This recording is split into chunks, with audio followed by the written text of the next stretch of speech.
జిల్లాలో 10వ తరగతి పబ్లిక్ పరీక్షలను ప్రశాంతంగా నిర్వహించాలని జిల్లా కలెక్టర్ బి చంద్రశేఖర్ ఆదేశించారు. ఎవరైనా ప్రైవేటు పాఠశాలలు హాల్ టికెట్లు ఇవ్వకుండా విద్యార్థులకు ఇబ్బంది కలిగిస్తే సంబంధిత పాఠశాలలపై కఠిన చర్యలు తీసుకుంటామని హెచ్చరించారు. బుధవారం జిల్లా పరిషత్ సమావేశ మందిరంలో 10వ తరగతి పరీక్షలపై చీఫ్ సూపరింటెండెంట్లు, డిపార్ట్మెంటు ఆఫీసర్లు, అసిస్టెంట్ డిపార్ట్మెంటు ఆఫీసర్లు, ప్రధానోపాధ్యాయులకు ఉద్దేశించి నిర్వహించిన శిక్షణ కార్యక్రమానికి జిల్లా కలెక్టర్ హాజరయ్యారు. ఈ సంవత్సరం జిల్లాలో 19,835 మంది విద్యార్థులు పరీక్షలకు హాజరు కానున్నారని, ఇందుకు 106 రెగ్యులర్, 3 ప్రైవేటు, మొత్తం 109 పరీక్షా కేంద్రాలు ఏర్పాటు చేసినట్లు తెలిపారు.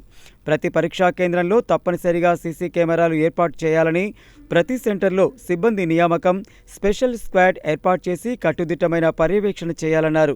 ఎలక్ట్రానిక్ పరికరాలు, మొబైల్ ఫోన్లు, స్మార్ట్ వాచ్లు, బ్లూటూత్ పరికరాలు పరీక్షా కేంద్రాల్లోకి అనుమతించరాదని, అన్ని పరీక్షా కేంద్రాల్లో లైటింగ్, ఫ్యాన్లు, బెంచ్లు ఏర్పాటు చేసుకోవాలని, విద్యార్థులకు తాగునీటి సదుపాయం, మూత్రశాలల సౌకర్యం కల్పించాలని, ప్రతి కేంద్రంలో మెడికల్ క్యాంపులు ఉండాలన్నారు.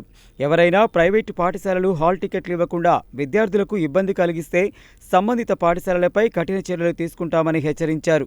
10వ తరగతి పరీక్షల సందర్భంగా డీఈఓ కార్యాలయంలో ప్రత్యేక కంట్రోల్ రూమ్ ఏర్పాటు చేసినట్లు కలెక్టర్ తెలిపారు. పరీక్షల రోజు పరీక్షా కేంద్రాల సమీపంలోని జిరాక్స్ సెంటర్లను మూసివేయడం జరుగుతుందని, సెక్షన్ 163 బిఎన్ఎస్ చట్టం అమలు చేయనున్నట్లు చెప్పారు. తహసీల్దార్లు, మున్సిపల్ అధికారులు కలిసి పరీక్షా కేంద్రాల్ని సందర్శించి తనిఖీలు చేయాలన్నారు. సిఎస్ డిఓలకు అందిన మాన్యువల్ ప్రకారం విధులు నిర్వర్తించాలని అన్నారు.